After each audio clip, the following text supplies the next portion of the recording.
Povod skupljanja na groblju iz Zvonjava pa povezana je sa danom mrtvih. Vjerovatno je početak tog običaja, pa vjerovatno starije oko 150 godina.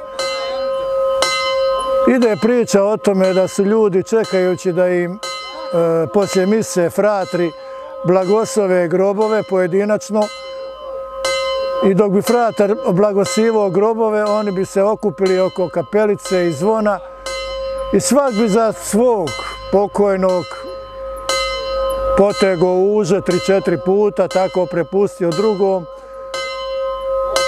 To su priče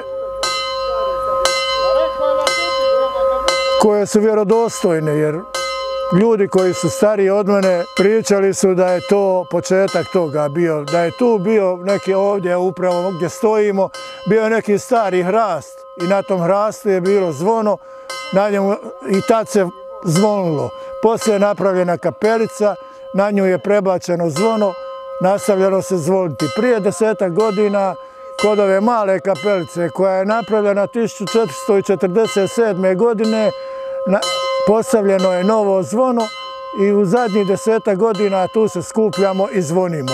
Zvoniti nije teško, samo treba držati ritam, uvijek treba biti zategnuto uže i zvoni se u jednu stranu, mrtvačko zvono se zvoni.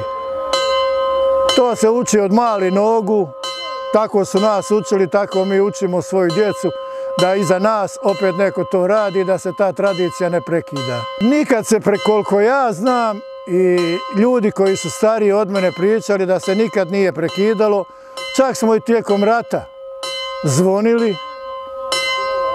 Vremenski uvjeti nisu nikad bili bitni za to, zvonilo se po kiši, po hladnoći, ložili su se vijenci stari, poslije smo donosili drva pa smo se drva ložili, ali se uvijek zvonilo, nikad se prekidalo nije.